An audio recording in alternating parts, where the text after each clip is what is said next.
যদি তোমরা আল্লাহকে ভালোবাসতে চাও তাহলে ফাত্তাবিউনি, আমি নবীর অনুসরণ করো, তাহলে ইউহিব্বুকুমুল্লাহ, আল্লাহ তাআলা স্বয়ং তোমাদেরকে ভালোবাসতে শুরু করে দিবেন। বিশ্বনবীর ভালোবাসা ছাড়া, বিশ্বনবীকে অনুসরণ করা ছাড়া আল্লাহর ভালোবাসা কঠিনকালেও পাওয়া যাবে। কাজী নজরুল ইসলাম খুব চমৎকার করে ওনার কবিতায় লিখেছেন, আল্লাহকে যে পাইতে চায় হাজরাতের অনুসরণে, আরশ কুরসি লৌহ কালাম না চাইতে পেয়েছে সে, রসুল নামে রশি ধরে যেতে হবে খোদার ঘরে, নদী তরঙ্গে যে পড়েছে ভাই দরিয়াতে সে আপনি মেশে, হাজরাতের অনুসরণে আরশ কুরসি লৌহ কালাম না চাইতে পেয়েছে সে। সুবহানাল্লাহ পড়েন। রাসূল সাল্লাল্লাহু আলাইহি ইসলামের অনুসরণের মধ্য দিয়ে আল্লাহ তাআলার ভালোবাসাটা অর্জন করতে হবে। এর বাইরে যে আল্লাহ তাআলার ভালোবাসা কঠিনকালেও পাওয়া যাবে না। এবং রাসূল সাল্লাল্লাহু আলাইহি ওয়াসাল্লাম ঠিক যতটুকু করেছেন ঠিক অতটুকুই করতে হবে, এর চেয়ে বেশি করা যাবে না। রাসূল সাল্লাল্লাহু আলাইহি ইসলামের চাইতে কি বেশি মুত্তাকি হওয়া সম্ভব? সবাই বলেন নাই। রাসূল সাল্লাল্লাহু আলাইহি ইসলামের চাইতে বেশি বুজুর্গ হওয়া সম্ভব? ওনার চাইতে বেশি আল্লাহওয়ালা হওয়া সম্ভব? ওনার চাইতে বেশি আল্লাহ তাআলার কাছে প্রিয় ব্যক্তিত্ব হওয়া সম্ভব না, কঠিনকালে অসম্ভব। রাসূল সাল্লাল্লাহু আলাইহি ইসলামের সময়কালে কিছু সাহাবারা রাসূল সাল্লাল্লাহু আলাইহি ইসলামের স্ত্রীদের কাছে জানতে চেয়েছিল যে উম্মুল মুমিনিন, আপনারা বলুন যে রাসূল সাল্লাল্লাহু আলাইহি ইসলামের আমল কেমন ছিল? আমরা তো মসজিদে দেখি, বাইরে দেখি, ঘরে ওনার আমল কেমন আমাদের জানতে বড্ড মনে চায়। তো রাসূল সাল্লাল্লাহু আলাইহি ওয়াসাল্লামের স্ত্রীরা বললেন যে উনি এমন এমন আমল করেন, এইভাবে নফল রোজা রাখেন, শেষ রাতে তাহাজ্জুদ পড়েন, এইভাবে তাসবিহ পড়েন, কোরআন তেলাওয়াত করেন, জিকির করেন। তো হাদিসে এসেছে যে কাআন্নাহুম তাকাল্লুহা, তাদের কাছে এটা কেমন যেন কম মনে হইল। তারা একটা বড় এক্সপেকটেশন নিয়ে আসছিল, মানে বিশাল একটা, রাসূল সাল্লাল্লাহু আলাইহি ওয়াসাল্লাম সব নবীদের নবী, না জানে কি আমল করে ঘরের ভিতরে। কিন্তু যখন রাসূল সাল্লাল্লাহু আলাইহি ওয়াসাল্লাম স্ত্রীদের কাছে শুনলো এই আমল তিনি করেন ঘরের ভিতরে, ওনারা হতাশ। হায় রে, ভাবছিলাম এত এত আমল করে, এই মাত্র এরকম আমল করে, এগুলো তো আমরাও করি। কাআন্নাহুম তাকাল্লুহা, হাদিসে এসছে ওনাদের কাছে এটা খুব কম মনে হইলো। তো তারা একে অপরকে বলতে লাগলো যে এর কারণ হচ্ছে কদ গুফিরা লাহু মা তাকাদ্দামা মিন যামবিহি ওয়া মা তাআখার, আল্লাহ তাআলা তো রাসূল সাল্লাল্লাহু আলাইহি ওয়াসাল্লামের আগের পরের সব গুনাহ মাফ করে দিয়েছে। ওনার তো আদতে কোনো গুনাহই নেই, কিন্তু আল্লাহ তাআলার ঘোষণা হচ্ছে নবী হে, আপনার আগের পরের সব গুনাহ আমি মাফ করে দিলাম। তো সাহাবারা বলতেছেন এর কারণ হচ্ছে ওনার কোনো গুনাহই নেই, সব মাফ, এজন্য ওনার কম করলেও হয়, আমাদের তো এত কম করলে চলবে না। কথা বুঝতে পেরেছেন? তো ওনারা ভাবলো যে না, আমাদের তো আমল বাড়াইতে হবে। তো কি করতে হবে? একজন বলল আমি সারা রাত নামাজ পড়বো, আমি আর ঘুমাবো না। এখন থেকে সারা রাত কি করব? নামাজ পড়বো, আমি আর ঘুমাবো না। আরেকজন বলল তাহলে আমি সারা বছর রোজা রাখবো, রোজা ভাঙবো না, সারা বছর টানা রোজা, যেহেতু বেশি বেশি করতে হবে। আরেকজন বললো আমি স্ত্রীদের সাথে আর মেলামেশা করবো না, আমার স্ত্রীদের সাথে আমি আমার মতো বৈরাগ্য জীবনযাপন করবো। তো এই কথা যখন রাসূল সাল্লাল্লাহু আলাইহি ওয়াসাল্লাম শুনলেন, রাসূল সাল্লাল্লাহু আলাইহি ওয়াসাল্লাম ওনাদেরকে ডেকে পাঠালেন, ডেকে বললেন আনতুমুল্লাযীনা কুলতুম কাযা ওয়া কাযা, তোমরা কি এমনটা বলছো? তারা ভয়ে বলতেছে ইয়া রাসূলুল্লাহ, জি আমরা তো এরকম করে ফেলছি, বলে ফেলছি। তখন রাসূল সাল্লাল্লাহু আলাইহি ওয়াসাল্লাম বললেন ওয়াল্লাহি ইন্নী লা আখশাকুম লিল্লাহি ওয়া আতকাকুম লাহু, আল্লাহর শপথ করে বলছি আমি তোমাদের মধ্য থেকে আল্লাহকে সবচেয়ে বেশি ভয় পাই, আমি সবচেয়ে বড় মুত্তাকি, আমার চেয়ে বেশি কেউ আল্লাহকে ভয় পেতে পারে না। তো আমি সবচেয়ে বড় মুত্তাকি, আমি সবচেয়ে বেশি আল্লাহর প্রিয় ভাজন, আমি আল্লাহর সবচেয়ে বেশি ভয় পাই, এরপরেও আমি রাতে ঘুমাই আবার নামাজও পড়ি, সোম বৃহস্পতিবারে রোজা রাখি, বাকি দিনগুলোতে আমি খাই, আমার তো 11 জন স্ত্রী, আমি সবার সাথে মেলামেশা করি, কই স্ত্রী মেলামেশায়, রোজা রাখা না রাখায়, রাতে ঘুম এবং তাহাজ্জুদ, এই যে ব্যালেন্স করে যে আমি জীবন পরিচালনা করি, এতে আমার মুত্তাকি হইতে তো কোনো সমস্যা হয়নি। আমি শ্রেষ্ঠ নবীর এই মর্যাদা অক্ষুণ্ণ রাখতে তো আমার সমস্যা হয়নি, কিন্তু তোমাদের সমস্যা কোথায়? তখন তিনি একটা অসাধারণ উক্তি করেছিলেন। তিনি বলেছিলেন ফামান রাগিবা আন সুন্নতি ফালাইসা মিন্নি, যে আমার সুন্নতকে অবজ্ঞা করে, মানে আমার যে পন্থা এটা অনুসরণ না করে অন্য কিছু যে করতে চায়, ফালাইসা মিন্নি, সে আমার দলভুক্ত নয়। আল্লাহু আকবার। কি ভারসাম্যবোধ, কি ব্যালেন্সড লাইফস্টাইল, কি পরিমিতি বোধ তিনি আমাদের শিখিয়েছেন। তাহলে বোঝা গেল সারা রাত ইবাদত করলেই ওইটা শ্রেষ্ঠ ইবাদত হয় না। কারণ রাসূল সাল্লাল্লাহু আলাইহি ওয়াসাল্লাম ঘুমাতেন, আবার ইবাদত করতেন, স্ত্রীদের সাথে মিলতেন, সামাজিক কাজ করতেন, মাঝে মাঝে নফল রোজা রাখতেন, মাঝে মাঝে অনেকদিন রাখতেন না। This is balance, this is Islam. এবং এর চেয়ে শ্রেষ্ঠ ইসলাম আর হতে পারে না। তার মানে বোঝা গেল রাসূল সাল্লাল্লাহু আলাইহি ওয়াসাল্লামের চাইতে যদি এক কাঠি বেশি বোঝেন আপনি, এটা ইসলাম হবে? এটা হবে বাড়াবাড়ি, ঠিক কি না? রাসূল সাল্লাল্লাহু আলাইহি ওয়াসাল্লাম যেমনটি করেছেন ঠিক তেমনটি করার নাম ইসলাম। এবং এভাবেই আল্লাহ তাআলার ভালোবাসা পাওয়া সম্ভব, এছাড়া পাওয়া সম্ভব। পৃথিবীবাসী আপনাকে ভালোবাসে কিনা এটা একটু দেখেন। এই পৃথিবীর ভালো মানুষগুলোর কাছে আপনার একটা গ্রহণযোগ্যতা আছে কিনা এটা দেখেন। এটা দেখলে আপনি বুঝতে পারবেন। সহিহ মুসলিমের একটা ছোট্ট হাদিস শেয়ার করি। রাসূল সাল্লাল্লাহু আলাইহি ওয়াসাল্লাম বলেছেন যে ইন্নাল্লাহা ইযা আহাব্বা আবদান দাআ জিবরিল ফাকালা ইন্নী উহিব্বু ফুলানান ফাআহিব্বা। আল্লাহ তাআলা যখন কোনো বান্দাকে ভালোবাসে তখন তিনি জিবরাইলকে ডেকে বলেন, হে জিবরাইল, আমি আমার এই বান্দাকে ভালোবাসি, তুমিও তারে ভালোবাসো।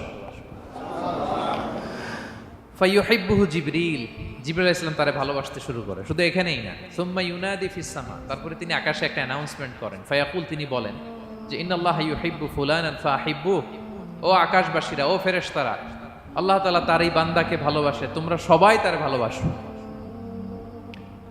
তখন ফায়ুহিব্বুহু আহলুস সামা, গোটা আকাশবাসী তারে ভালোবাসতে শুরু করে, মানে ফেরেশতারা।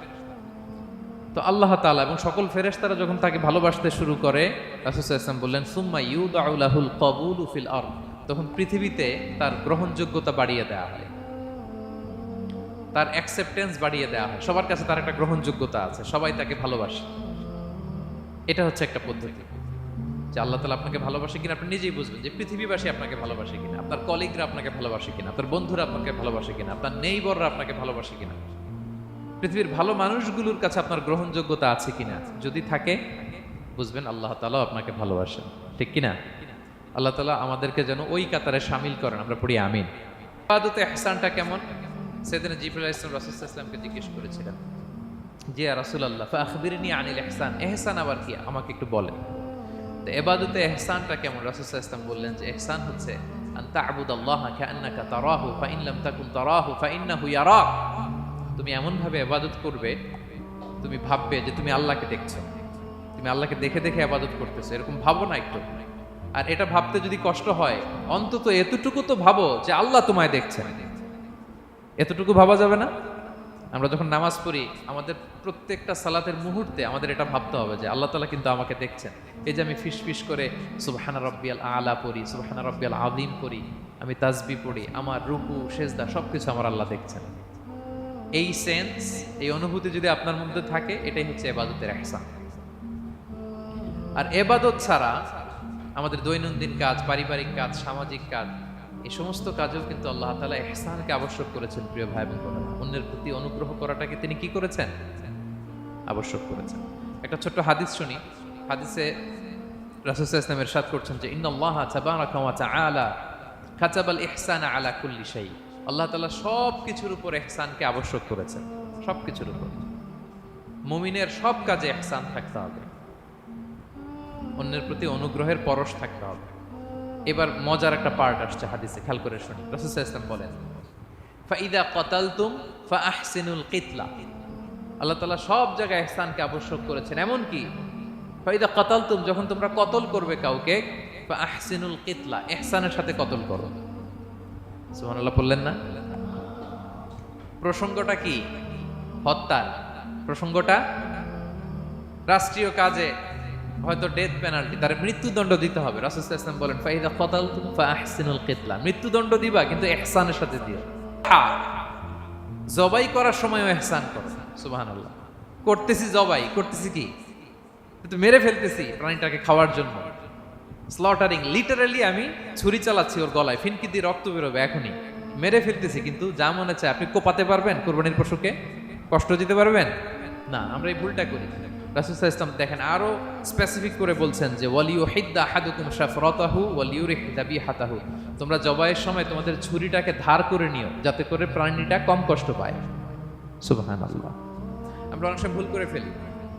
আমরা গরু শোয়ানোর পরেই রশি কোথায়, এই ছুরি কোথায়, এই কষাই কোথায়, এই যে 7 জনের নামে জবাই হবে এদের নাম কোথায়, গরুটাকে আমরা কষ্ট দিচ্ছি। রাসূল সাল্লাল্লাহু আলাইহি ওয়াসাল্লাম বলে না, মুমিনের প্রতিটি কাজে ইহসানের পরশ থাকে।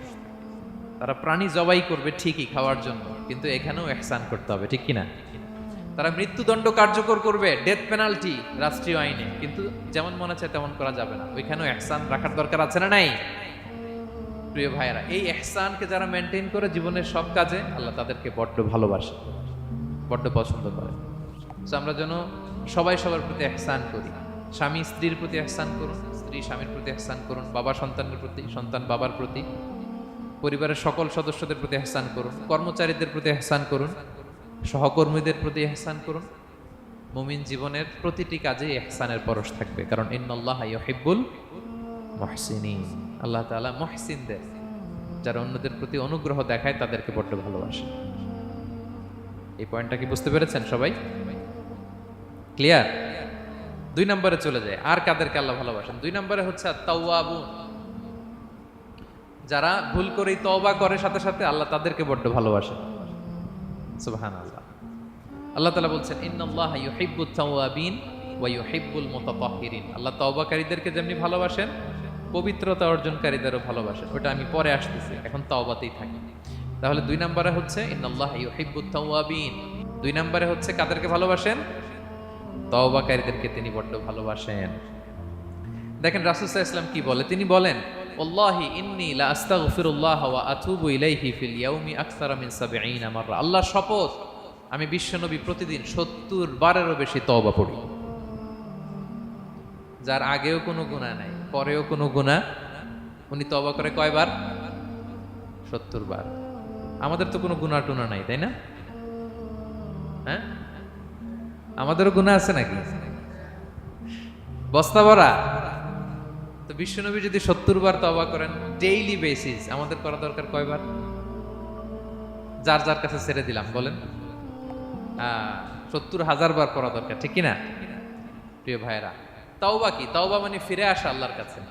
ভুল করেছি, অনুতপ্ত হয়ে আল্লাহর কাছে ফিরে আসবো, এটার নাম তাওবা। To return back to your Lord, আল্লাহর কাছে ফিরে আসবেন। এই ফিরে আসাটাকে আল্লাহ খুব পছন্দ করেন।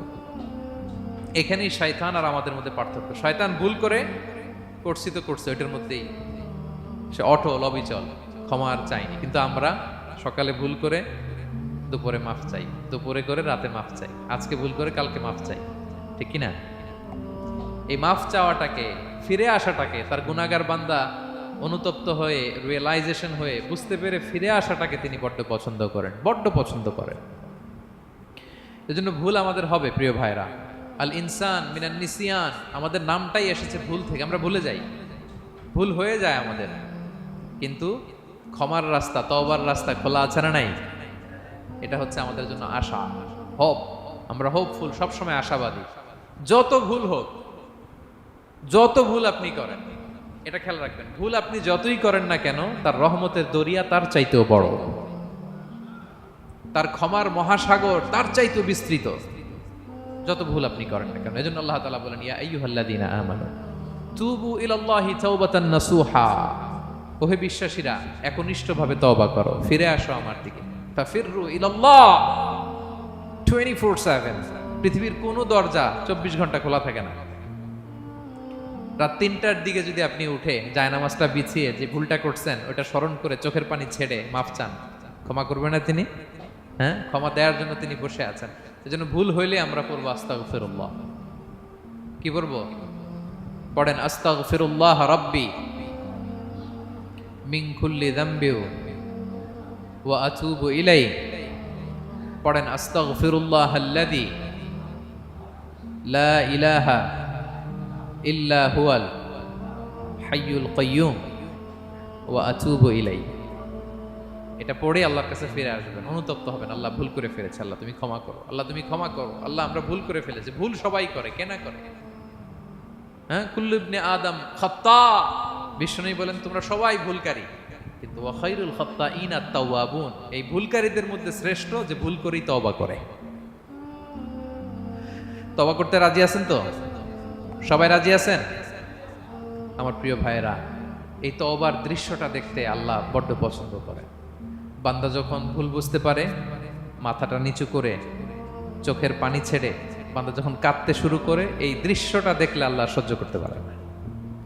আল্লাহর রহমতের দরিয়ায় জোশ খেলে যায়, বান্দা যা চায় আল্লাহ তাই দিয়ে দেয়। তখন চোখের পানির এত বড় পাওয়ার, এজন্য আমরা ভুল করে যেন অটল না থাকি, আল্লাহর কাছে যেন ক্ষমা চাই, আমরা যেন ফিরে আসি তার দরবারে। তার দরবার সবসময় খোলা, এবং তিনি এই তওবার বা ফিরে আসার দৃশ্যটা দেখতে কত পছন্দ করেন শোনেন। রাসূল সাল্লাল্লাহু আলাইহি ওয়াসাল্লাম বলেন, ওয়াল্লাযী নাফসি বিয়াদি, তার শপথ যার হাতে আমার আত্মা, লাউলাম তুযনিবু, তোমরা যদি ভুল না করতে, লা যাহাবাল্লাহু বিকুম, আল্লাহ তোমাদেরকে ধ্বংস করে দিতেন। ওয়ালা জাআ বিকওমিন, আল্লাহ এমন এক জাতি তৈরি করতেন, ইউযনিবুন, ওরা খালি ভুল করত, ফায়াস্তাগফিরুন, আর ক্ষমা চাইতো, ফায়াগফিরুল্লাহু লাহুম, আর আল্লাহ তাদের ক্ষমা করতেন।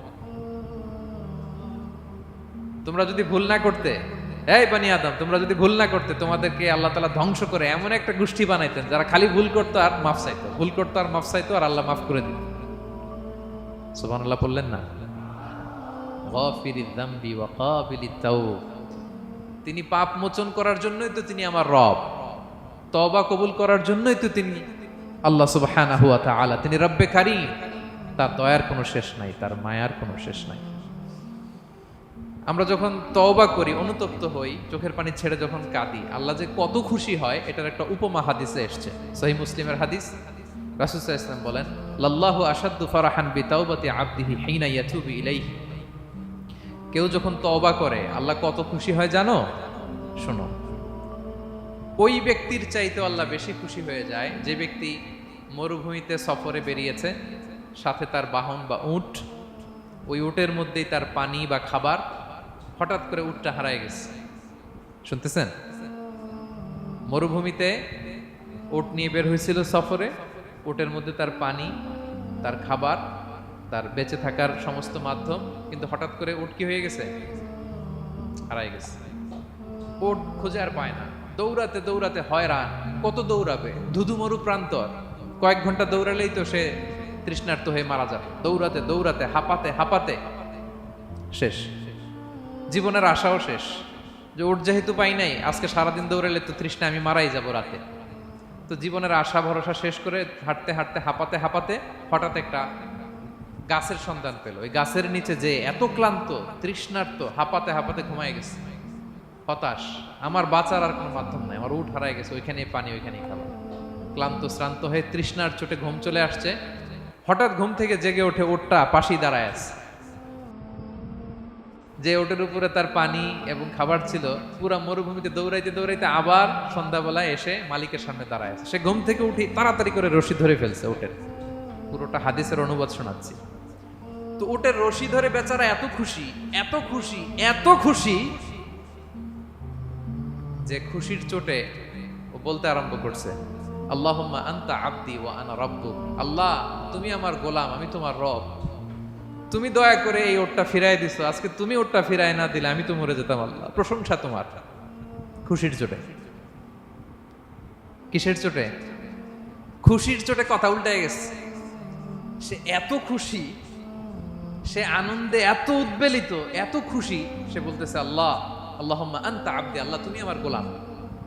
খুশিতে আল্লাহুম্মা আনতা আবদি, আল্লাহ তুমি আমার গোলাম, ওয়া আনা রাব্বুক, আমি তোমার রব, তোমার দরবারে লাখো কোটি শুকরিয়া। আল্লাহ কেঁদে কেঁদে বলতেছে। তা আল্লাহ বলে, ওইরকম একটা পরিস্থিতিতে যে তার জীবনের আশা ছেড়েই দিয়েছিল, হঠাৎ করে ওট ফিরে পাওয়ার পরে খুশির চোটে সে যখন আমি আল্লাহরে ওর গোলাম বানায় আর ওরে আমার রব বানায়, ওই লোকটা ওই মুহূর্তে ঠিক যত খুশি, আমার কোনো বান্দা তওবা করে যখন আমার কাছে ফিরে আসে, আমি আল্লাহ ওই বান্দার উপর তার চাইতেও বেশি খুশি হয়ে যায়। লাল্লাহু আশাদ্দু ফারাহান। ওই ব্যক্তি কত খুশি হইলে আল্লাহর গোলাম বানায়, কত খুশি হইলে সে সেন্স হারায় ফেলে যে আল্লাহ তুমি আমার গোলাম, আমি তোমার রব। কখন বলে? খুশিতে সে মাতোয়ারা। আল্লাহ বলে, ওই মাতোয়ারা ব্যক্তি ওই মুহূর্তে যত খুশি, আমার কোনো বান্দা ভুল করে বোঝার পরে যখন চোখের পানি ছেড়ে আমার কাছে তওবা করে, আমি আল্লাহ তার চাইতেও বেশি খুশি হয়ে যা। তওবা করবেন তো? করবেন? করবেন? ইন্নাল্লাহা ইউহিব্বুত তাওয়াবিন। আল্লাহ তাআলা তওবাকারীদের বড্ড ভালোবাসেন। আমার ভাইরা,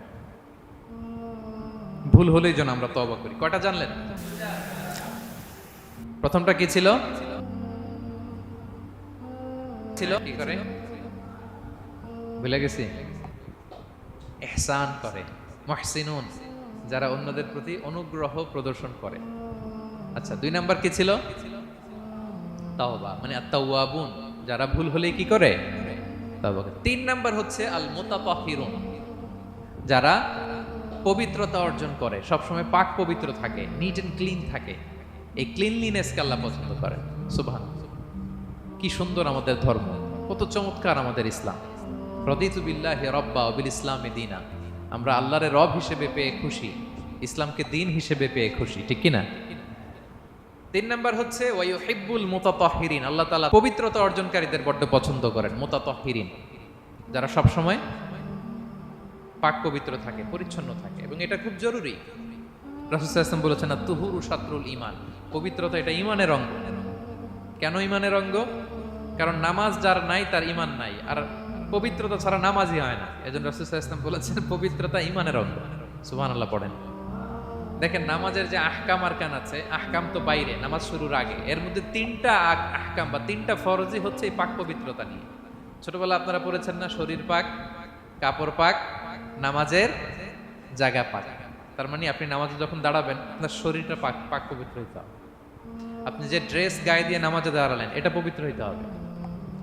যেই জায়গাটাতে আপনি নামাজের জন্য দাঁড়ালেন ওই জায়গাটা পবিত্র হতে হবে। এই 3টা জায়গা পবিত্র কিনা আপনাকে এনশিওর করে আল্লাহু আকবার, তার আগে আল্লাহু আকবার বললে হবে? হবে না। এজন্য ইসলাম হাতে ধরিয়ে ধরিয়ে আমাদেরকে পবিত্র হওয়ার পদ্ধতি শিক্ষা দিয়েছেন। রাসূল সাল্লাল্লাহু আলাইহি ওয়াসাল্লাম যখন এগুলো শিখাতেন, মুশরিকরা হাসতো, হায় রে কেমন নবী তোমাদের, কিভাবে টয়লেটে যাইতে হয় এটাও শিখায়। সাহাবারা বলতেন, হ্যাঁ আমাদের নবী ধরে ধরে আমাদের শিখায় যে টয়লেটে ঢুকতে বাম পা, বেরোতে ডান পা, ঢোকার আগে দোয়া, ওয়ালা তাস্তাকবিলুল কিবলা, কিবলামুখী হওয়া যাবে না, ঢিলা ইউজ করলে 3টা ইউজ করো, বেজর করো, প্রতিটা জিনিস কি করে অজু করতে হয়, কি করে তায়াম্মুম করতে হয়, কি করে ফরজ গোসল করতে হয়, আমার নবী ধরে ধরে আমাদের শিখিয়েছেন, ঠিক কি না? ধরে ধরে শিখিয়েছেন। কিভাবে অজু করবেন রাসূল সাল্লাল্লাহু আলাইহি ওয়াসাল্লাম গামলা নিয়ে তিনি দেখিয়েছেন। কিভাবে তায়াম্মুম করবেন মাটিতে বাড়ি দিয়ে তায়াম্মুম করে দেখিয়েছেন। কেমন করে মেসওয়াক করবেন দেখিয়েছেন। কিভাবে আতর ইউজ করবেন দেখিয়েছেন। ক্লিনলিনেসের যত দিক হতে পারে সব বিশ্বনবী আমাদের শিখিয়েছেন। এমনকি কালামুল্লাহ মাজিদে আল্লাহ তাআলা আমাদেরকে সুস্পষ্ট জানিয়েছেন, ইয়া আইয়ুহাল্লাযীনা আমানু ইযা কুমতুম ইলা সলাতি ফাগসিলু উজুহাকুম, যখন নামাজে দাঁড়াবা আগে ওযু করো। ফাগসিলু উজুহাকুম, যারা আরবি বোঝেন, আগে মুখ ধুয়ে নাও। ওয়া আইদিয়াকুম ইলাল মারাফিক, তারপরে 2 হাত কোণী পর্যন্ত ধুয়ে নাও। ওয়ামসাহু বিরুউসিকুম, তারপর মাথা মাসে করে নাও। ওয়া আরজুলাকুম ইলাল কাবাইন, এরপরে টাকনু পর্যন্ত 2 পা ধুয়ে নাও। ওযু হয়ে গেল না? হয়েছে না? এবার ধরে ধরে আমাদেরকে শেখানো হয়েছে। যদি গোসল ফরজ হয়, ওয়া ইন কুনতুম জুনুবান ফাত্তাহহারু, গোসল ফরজ হলে গোসল করে নাও। এখন অজু গোসলের জন্য পানি নাই, তো অজু আর গোসলের জন্য যদি পানি না থাকে, ফালাম তাজিদু মাআন ফাতায়াম্মামু সাঈদান তাইয়্যিবা, পবিত্র মাটি দিয়ে তায়াম্মুম করো। দেখেন, অজুও শিখাইলো কোরআন, তায়াম্মুমও শিখাইলো কোরআন। পাক পবিত্র হওয়ার, ক্লিনলিনেসের যত আয়োজন আছে সব আল্লাহর কোরআনে আছে না নাই? সব আল্লাহ তাআলা আমাদেরকে জানিয়ে দিয়েছেন। এবং আম্মা জান আয়েশা রাদিয়াল্লাহু তাআলা আনহা আল্লাহ রাসূল সাল্লাল্লাহু আলাইহি ওয়াসাল্লামকে জিজ্ঞেস করেছিলেন, ইয়া রাসূলুল্লাহ, কিয়ামতের দিন এত নবীর উম্মত, কোটি কোটি মানুষ, আপনি আপনার উম্মতকে চিনবেন কি করে? এত মানুষ থাকবে, আপনি কি করে চিনবেন? রাসূল সাল্লাল্লাহু আলাইহি ওয়াসাল্লাম বললেন, ইন্না উম্মতি ইয়াতুনা ইয়াউমাল কিয়ামাতি গুররাম মুহাজ্জালিনা মিন আসারিল wudu।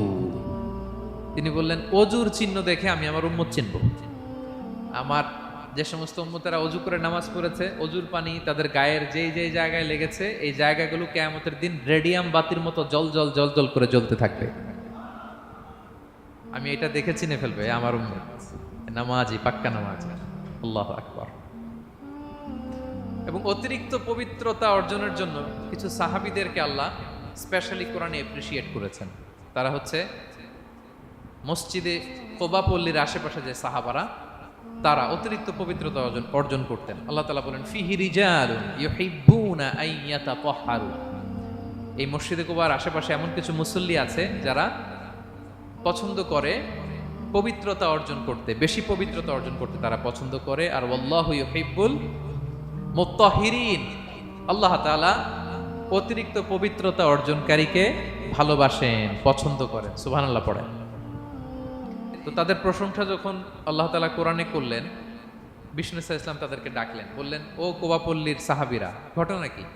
তোমাদের নাম বিশেষভাবে আল্লাহ তাআলা কোরআনে উল্লেখ করেছে যে ফিহি রিজালুন ইউহিব্বুনা আন ইয়াতাতাহহারু। কি তোমাদের এমন গুণ? তোমরা কিভাবে পবিত্রতা অর্জন করো? তারা বলতে আরম্ভ করলো যে নাতাওয়াদ্দাউ লিস-সালাহ, আমরা নামাজের সময় ওযু করি, ওয়া নাগতাসিলু মিনাল জানাবা, গোসল ফরজ হলে গোসল করি, ওয়া নাস্তানজি বিল মা, আর পানি দিয়ে ইস্তেনজা করি। সুবহানাল্লাহ। এই পানি দিয়ে ইস্তেনজা করাটা আল্লাহ পছন্দ করেছেন। ওনাদের সময় ওনারা পানি দিয়ে ইস্তেনজা করতো না, পাথর দিয়ে, ঢিলা দিয়ে তারা ক্লিন হয়ে যেত। এর কারণ হচ্ছে তাদের খাদ্য প্রক্রিয়াটা এমন ছিল, ড্রাই ফ্রুট খেত তো, খেজুর, গোশত, রুটি, তো তাদের স্টুলটা ওইরকম হইতো। আরবের লোকদের অনেকের এই স্টুলটা এরকম হয়। যেমন আমাদের যখন কখন কোষ্ঠকাঠিন্য হয় তখন দেখবেন যে আমাদেরও এরকম হয়। তো আমরা যখন স্টুল পাস করি তখন আমাদের এই পায়ুপথটা মূলত বেরিয়ে আসে, স্টুল পাস করে আবার পায়ুপথ আমাদের দেহের ভেতরে চলে যায়। ফলে যখন কারো কোষ্ঠকাঠিন্য হয় তখন দেখা যায় যে তারা টিস্যু ইউজ করা লাগে না। আমাদেরও কখনো কখনো এরকম হয় না? হয়। তো ওনাদের সারা বছর একই রুটিন, ওনাদের আসলে টিস্যু ইউজ করা লাগে না, ওনাদের স্টুলটাই এরকম। কিন্তু এরপরেও ওই সাহাবারা এক্সট্রা পানি ইউজ করতেন। আমরা যেমনি কল ঘোরালেই পানি, ওই সময় পানি এত অ্যাভেলেবল ছিল না, সপ্তাহে একদিন গোসল করার সুযোগ পেতেন। পানি মানে এটা গোল্ডের মতো দাম, ডায়মন্ডের মতো দাম পানি মরুভূমিতে। তো তারা বলে ওয়ানাস্তানজি বিল মা, আমরা পানি জমিয়ে রাখি, সেই পানি দিয়ে ইস্তেনজা করি। রাসূল সাল্লাল্লাহু আলাইহি ওয়াসাল্লাম বললেন, ক্বালা ফাহুয়া যাক ফাআলাইকুম, তাহলে এটাই সেই কারণ, এটাই সেই কারণ, এজন্যই আল্লাহ তাআলা স্পেশালি কোরআনের ভেতরে তোমাদের নাম তুলে দিয়েছেন। পড়েন সুবহানাল্লাহ। তা আমরা যেন এই পবিত্রতাকে গুরুত্ব দেই প্রিয় ভাইয়েরা, কারণ আল্লাহ তাআলা তিনি বলছেন ইন্নাল্লাহা ইউহিব্বুত তাওয়াবিন, তিনি তাওবাকারীদের যেমনি ভালোবাসেন, ওয়া ইউহিব্বুল মুতাতাহহিরিন, তিনি পবিত্রতা অর্জনকারীদেরকে ভালোবাসেন। আমরা যেন অজু করার সময় খুব ভালোভাবে করি। রাসূল সাল্লাল্লাহু আলাইহি ওয়াসাল্লাম যখন বললেন অজুর পানি যেখানে লাগে ওটা জলজল করে জ্বলবে, তো আবু হুরায়রা রাদিয়াল্লাহু তাআলা আনহু হাত তো ধুইতে হয় কোনি পর্যন্ত, উনি এতটুকু ধুইতেন। উনি বলতেন যে কিয়ামতের দিন আমার হাত এতটুকু পর্যন্ত জলজল করবে। কি মাইন্ডসেট ওনাদের, সুবহানাল্লাহ। সো আমরা যেন এই ক্লিনলিনেসের সর্বোচ্চ নাজরানা পেশ করি, সর্বোচ্চটা যেন আমরা সবসময় মেসওয়াক করা, পারফিউম ইউজ করা, অজু গোসল যেন আমরা করি। ফলে আমরা মুতাতাহহিরিন, পবিত্রদের অন্তর্ভুক্ত হতে পারবো। আর আল্লাহ তাআলা পবিত্রদের বড্ড ভালোবাসেন। বুঝতে পেরেছেন? হ্যাঁ, যারা ওয়াদা রাখে, আল্লাহকে ভয় করে, আল্লাহ তাআলা এই মুত্তাকিদের বড্ড ভালোবাসেন। মুত্তাকি অর্থাৎ আল্লাহ সচেতনতা, আল্লাহ ভীরুতা যাদের ভেতরে আছে, যে কোনো পরিস্থিতিতে তারা ভাবে যে আল্লাহ তাআলা আমাকে দেখছেন, এই সেন্স, এই অনুভূতি যার মধ্যে আছে সে মুত্তাকি। তা আমরা মানুষের সামনে যেভাবে যেরকম সৎ থাকি, আমরা যদি মানুষের চক্ষুর আড়ালেও সৎ থাকি তাহলে আমরা মুত্তাকি। বুঝতে পেরেছেন? মুত্তাকির তাকওয়ার অনেক সংজ্ঞা আছে, অনেক সংজ্ঞা। সবচেয়ে সহজ সংজ্ঞা হচ্ছে মানুষের সামনে আমরা যতটা ভালো, আমার প্রাইভেট লাইফেও যদি আমি ততটা ভালো হই তাহলে আমি মুত্তাকি। একটু